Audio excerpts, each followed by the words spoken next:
지금까지 그 평창 동계 올림픽 계획이 남북 사회문화 협상 7차례의 사회문화 협상에 대해서 간단하게 설명을 드렸습니다. 좀 머리도 식히는 차원에서 이 사진은 제가 방북할 당시에 찍었던 내용들을 토대로 해서 당시 상황을 좀 말씀을 드리겠습니다. 지금 이 사진은 성남 서울 공항이 되겠습니다.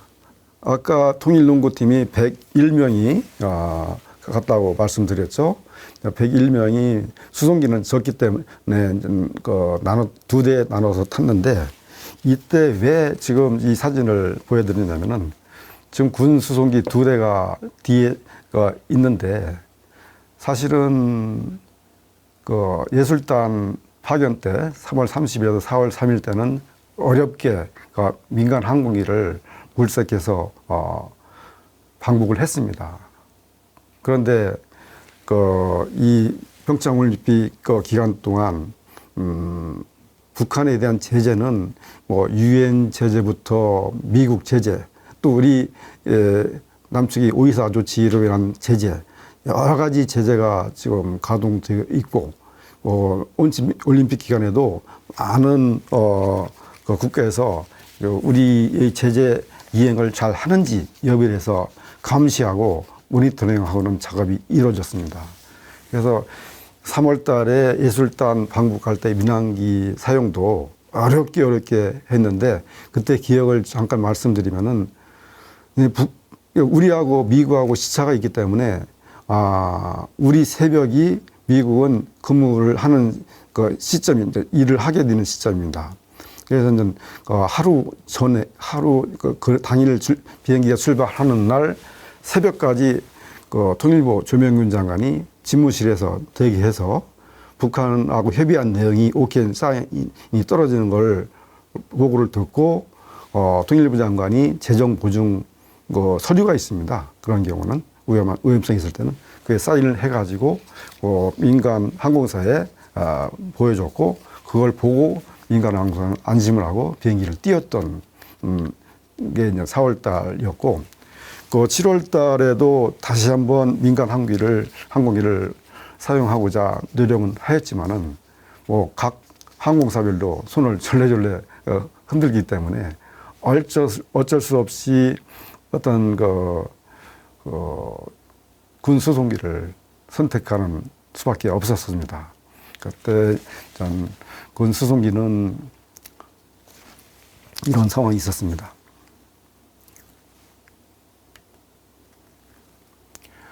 이 장면은 군 수송기이기 때문에 별도로 탑승하는 저기가 없습니다. 계단이 없고 그냥 그대로 군인들이 타는 입구로 타게 되는데, 지금 그 사진에 나타난 사람이 누군지 아실까요?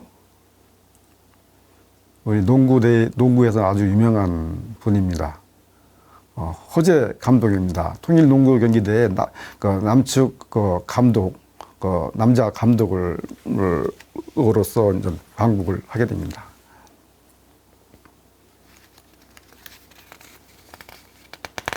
이 장면은 우리 2대의 군용기가 평양 순안공항에 도착하는 장면입니다.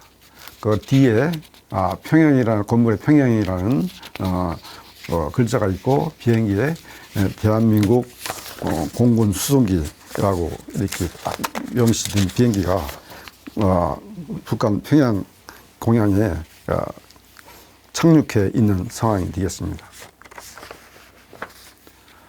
사실은 남북회담이라든가 행사를 할 경우에는 북측 인원이 방남할 때도 마찬가지지만 안내위원이 다 붙게 되어 있습니다. 북한에 갔을 때도 마찬가지로 북측 안내위원이 붙고, 순안공항에서 고려호텔까지는 30 이상 차량으로 이동을 해야 됩니다. 그때 당시 저희 탑승 차량에 제 옆에 운전석 바로 뒤쪽에 탔는데 북측 안내원이 탔고, 이동하는 과정에서 어떻게 감히 북쪽 지역에 민항기가 아닌 군용기를 몰고 올 생각을 했느냐, 그런 얘기를 저한테 질문을 하더라고요. 그래서 뭐 저는 그때 당시 한 2, 3초 정도는 답변을 안 하고 있다가 한숨을 쉬면서 오죽했으면은 이 불편한 군 수송기를 타고 왔겠느냐. 군 수송기 자체는 그 한 대는 나름대로는 그 임시 좌석을 만들어서 앞으로 향한 좌석이 있었지만은 그 뒤에 비행기는 그 낙하할 때 군인들이 그냥 그대로 등을 등지고 앉는 그물망 의자를 타고 왔다, 우리가. 이렇게 지금 현재 대북 제재 상황이 엄격한 상황이다. 우리가 뭐 백방으로 민항기를 수습을 했지만은 지금 뭐 운항한다는 항공사가 없기 때문에 뭐 우리가 합의한 약속은 지켜야 하겠고, 불가피하게 군 수송기를 타고 왔다. 이걸 뭐 기측에 통보된 사실이니까 이런 거는 뭐 문제 삼을 필요가 없지 않느냐. 앞으로 좀 우리가 더 노력해서 제재도 풀고 하는 노력을 하자라고 이제 제가 설득을 시켰던 게 기억이 납니다. 다음은 통일농구대회를 정주영 체육관에서 하는 장면이 되겠습니다. 제가 2003년도에 정주영 체육관이 준공식 때도 참석을 했었는데, 그때도 이제 통일농구대회가 개최를 되었고, 15년 후에 다시 또 정주영 체육관에서 통일농구대회가 개최되었습니다. 저도 15년 만에 또 다시 정주영 체육관을 방문하면서 또 감개무량한 측면, 또 옛날 생각이 났는데, 동일한 것은 지금 보시지만은 그 체육관 전체가 한 좌석도 빈자리가 없이 입체 여지가 없습니다. 이렇게까지 이 북한의 동원 능력에 대해서 좀 놀라움을 발견했습니다. 여기 선수단 우측 하얀 유니폼을 입은 키 큰 선수가 북측의 박진아 선수입니다. 그때 당시는 15세였고 키는 크지만은 경기를 하는 걸 보니까 한 번 꼭 상대 코트까지 왔다 갔다 하면은 체력이 소모돼서 기동력이 없어가지고 선수로서의 어떤 역할을 못했었습니다. 그래가지고 실질적으로는 자카르타 통일농구 여자 통일농구 단일팀에도 박진아 선수는 단일팀 선수로 포함되지 못하고, 북한에서 가장 잘했던 세 사람, 노수경 선수하고 장미경 선수하고 김혜연 선수만 단일팀 선수단에 포함을 했었습니다. 그래서 이제 뭐 준우승까지 한 성과를 이뤘지만은, 그런데 금년도에 이제 항주 아시안 게임에서 보니까 박진아 선수가 상당히 이제 또 기량도 좋아졌고 체력도 좋아지고 북한의 어떤 주력으로서 많은 역할을 하는 걸 봤습니다. 하지만 지금도 신장이 2m5가 되다 보니까 몇 번 왔다 갔다 하면은 처음에는 힘이 있어서 많이 잘 뛰는데, 우리 대한민국하고 경기할 때도 처음에는 북측이 상당히 우세했습니다. 근데 시간이 흐름에 따라서 상당한 점수 차이가 나는 걸 보고 키만 커서는 안 되는 것 같구나. 여러 가지 체력이라든가 기량이 필요하구나 하는 걸 느꼈습니다. 다음 사진은 통일연구대회 남측 선수와의 기념 촬영입니다. 저희들은 통일연구대회를 관람석에서 관람하면서 좀 응원을 했는데, 이 장면은 경기가 끝나고 우리 측 여자 선수들과 기념 촬영을 한 사진이겠습니다. 뒤쪽에는 옛날 호재 감독과 대학교 때 아주 명성을 나뉘던 김유택 감독이라든가 또 유재학 감독이라든가 이런 분들도 같이 참여를 했고, 관전하면서 그분들이 전문가 입장에서 말을 하는 것이, 북한 선수 중에서도 한 3명 정도는 아주 뭐 우리 남측 선수와 견져서도 아주 빠질 게 없다라고 평가를 했고, 결국은 이런 내용을 토대로 해서 북측이 에서는 3명의 대표가 단일팀으로 선발되었습니다. 이 장면은 고려 호텔에서 통일농구 남측 감독 허재 감독에게 격려금을 전달하는 장면입니다. 저희가 7월 3일부터 7월 6일까지 한국을 해서 체류를 했고, 마지막 날 사실은 조명균 장관 단장이 전달을 해야 되는데, 오전에 갑자기 또 북측 인사와 또 대담이 있어가지고 제가 담당 과장인 제가 또 대신 전달하는 장면이 되겠습니다. 이 장면은 2018년 12월 개성 만월대 남북 공동 발굴 현장이 되겠습니다. 지금 보시지만은 계단이 이제 발견되었고, 그 밑에는 큰 돌이 있고, 그 장비를 보면은 혼자 끌고 다니는 수레가 있고, 큰 장비가 보이지가 않습니다. 이 장면도 역시 북한 제재의 삼엄한 제재가 말해주는 장면이다라는 것을 보여드리기 위해서 이 사진을 올려놨습니다.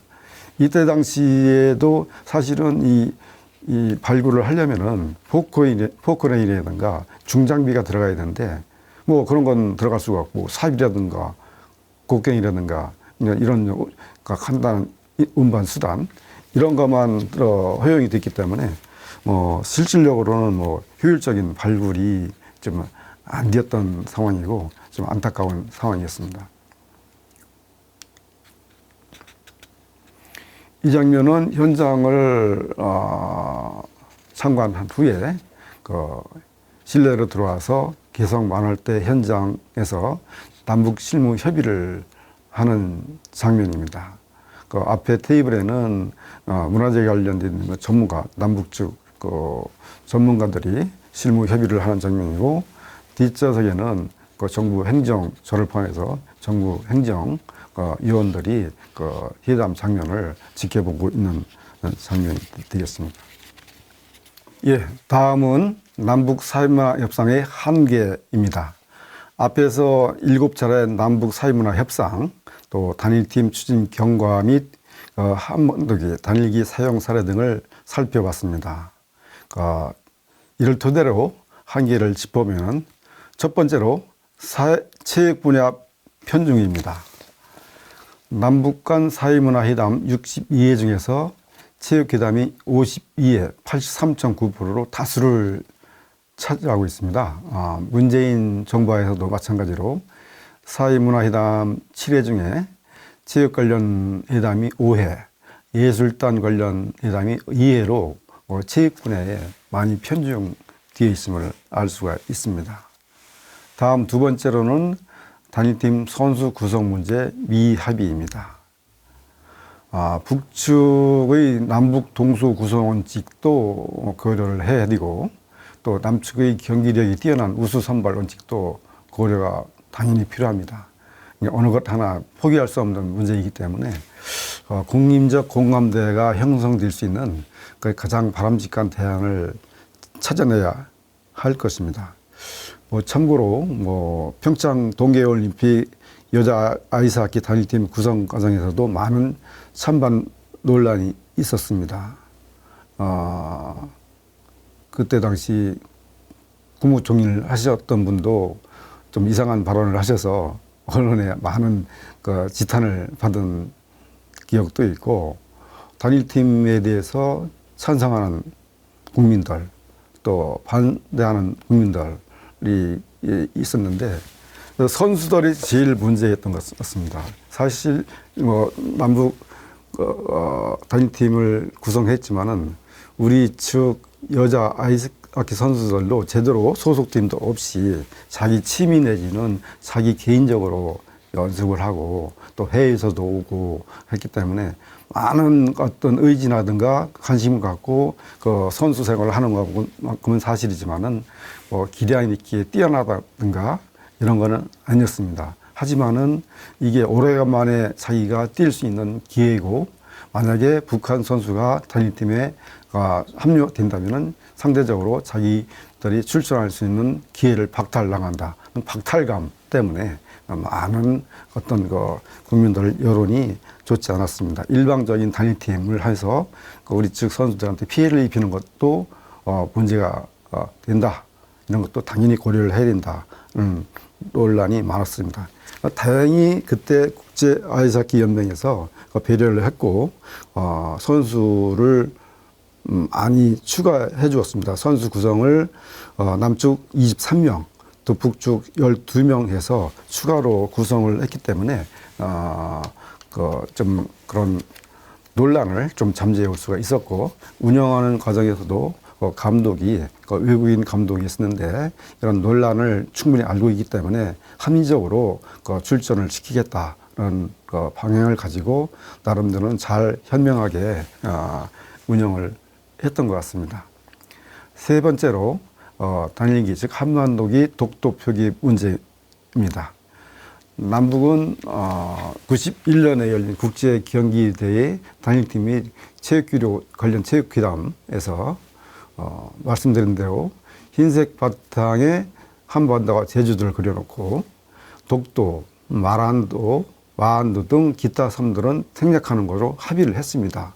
그 이후에 합의서에 합의한 내용은 없습니다. 이게 최종의 합의 내용입니다.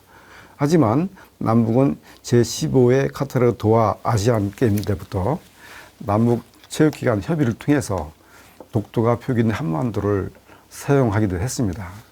하지만 2018 평창 동계올림픽 대회 시에는 일본은 대조직위원회 홈페이지에 표기된 독도에 대해서 IOC에 문제를 제기하고 또 IOC에서는 우리에게 독도 표기 자제를 요구했으며 우리는 이를 수용했습니다. 또 우리 국가에서 열리는 대회이기 때문에 여러 가지 정치적인 논란을 만들기는 것은 바람직하지 않다.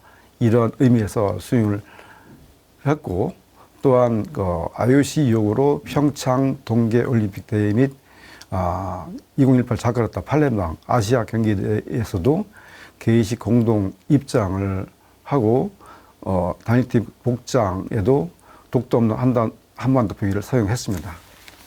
그런데 하지만 일본은 2021년에 개최된 2020 도쿄 하계올림픽 경기대회에서 자기네 홈페이지 지도에 자기네 그 지역의 지도에 독도를 표기하여 우리 측 문제를 제기하였지만 IOC와 일본은 우리 삭제 의견을 수용하지 않아서 많은 문제가 발생했습니다.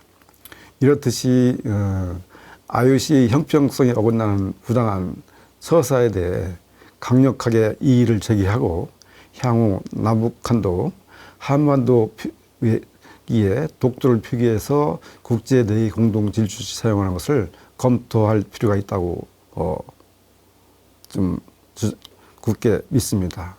왜냐하면 국가별 형평성이 맞춰져야 되는데 우리만 어떤 거 지키고 상대국이 안 지킨다면은 어떤 이런 형평성이 어긋나기 때문에 우리도 강력한 대처를 할 필요가 있을 것 같습니다.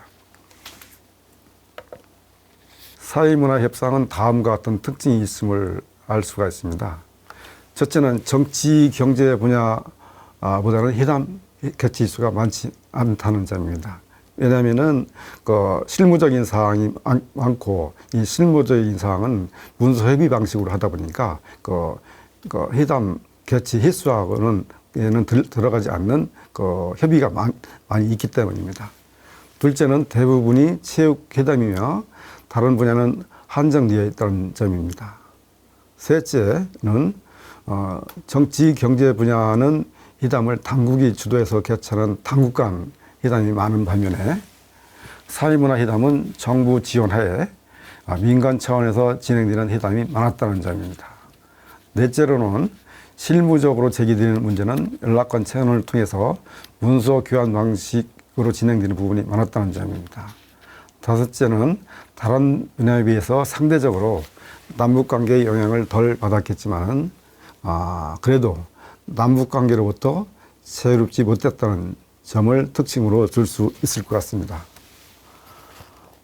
2019년 2월 열린 하노이 북미 정상회담이 결실 없이 종료되면서 남북관계도 오랫동안 정체 상태에 머물러 있습니다. 2018년 12월 14일 아까 말씀드렸듯이 남북회담이 마지막이 되어 있고 아직까지 남북회담이 전혀 개최되지 않고 있습니다. 하지만 제 희망이지만은 하지만 34년간 통일부 국무를 하는 동안 많은 남북관계의 굴절을 보았습니다. 언젠가는 다시 고위회담을 시작으로 남북 대화가 재개될 것이라고 믿습니다. 남북 관계가 경색 국면에서 화해 국면으로 전환할 때 가장 원만하게 협의를 하고 타협을 이룰 수 있는 분야가 바로 사회문화 분야이고 그 중에서도 체육 분야라고 할 수 있을 것입니다. 사회문화 분야는 정치 군사 분야처럼 민감하거나 경제 분야처럼 이해관계가 덜하기 때문에 남북관계 출발에 좋은 마중물로 작용할 수 있기 때문입니다. 제가 마지막으로 하고 싶은 결론이 있습니다. 저도 인터넷에서 봤지만은 이 세상 가장 낮은 곳에 그래도라는 섬이 있다라는 김승희 시인의 글귀대로 남북관계가 험난하지만은 그래도 도발, 경색, 협상, 교류, 재도발의 패턴을 끊고 지속적 점진적 교류를 통한 남북관계 개선 및 남북통일 완성이 대한민국 경제력 강화의 길임을 명확히 인식해야 할 것입니다. 경청해 주셔서 감사합니다.